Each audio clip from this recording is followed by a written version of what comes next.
Well, now that the Levitt at the Falls concert season has come to a close, construction has started ramping up next door to the Levitt Shell at a major redevelopment project in downtown Sioux Falls. The $218 million Steel District will eventually bring apartments, a hotel, convention center, retail, office spaces, and a parking ramp to the site of the Sioux Steel Company.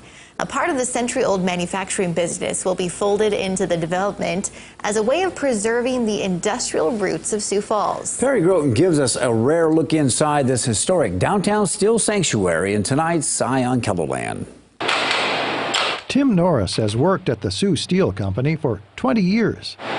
I came here from heavy equipment and worked on heavy equipment most my adult life, that and structural steel, and came here and got into research and development and just love it. As an R&D technician, Norris is working on a prototype for a paddle sweep for grain bins. It cleans out the grain, it sweeps the whole floor nice and clean so they don't have to get in there with a broom and do it. And it'll do an astonishingly good job. Norris works inside a mostly empty building, with the manufacturing side of Sioux Steel having moved to Lenox years ago.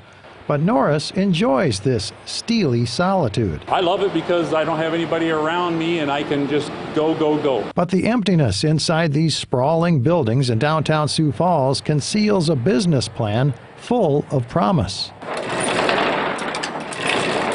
We're opening the door to a new future. This back entry opens to a vast vacant lot that was once the company's grain bin department.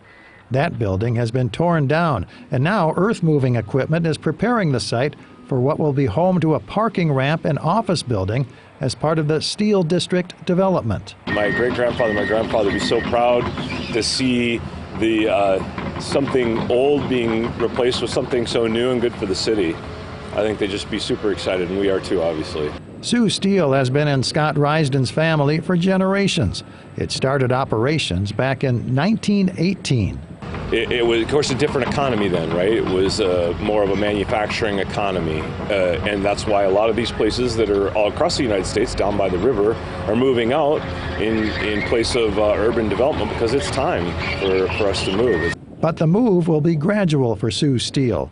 The remaining buildings still house steel coils and beams that will eventually be turned into grain bins and other farming equipment. Steel's kind of at a premium, so we're storing steel here just so that when we need it, it goes to the Lenox facilities where all of our manufacturing is currently. The company says it's important to preserve remnants of the steel industry, which was an important building block in Sioux Falls in the early 20th century. We brought in steel by rail in the beginning and then by truck, and we fabricated cupolas, vents for buildings. You can see them on buildings even in Sioux Falls. So we were a building products company first, and then into ag in the 40s and 50s and beyond. But the remaining buildings that date back decades will likely have to undergo major renovations in order to become part of the Steel District.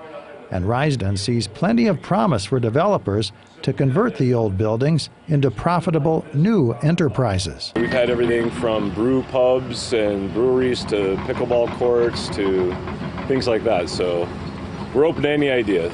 The Sioux Steel buildings are a kind of time capsule of the early days of industrialization in Sioux Falls, a bygone era where the manufacturing past is clearing the way for a new future of downtown living. From that rough early beginning to this is, fantastic to see.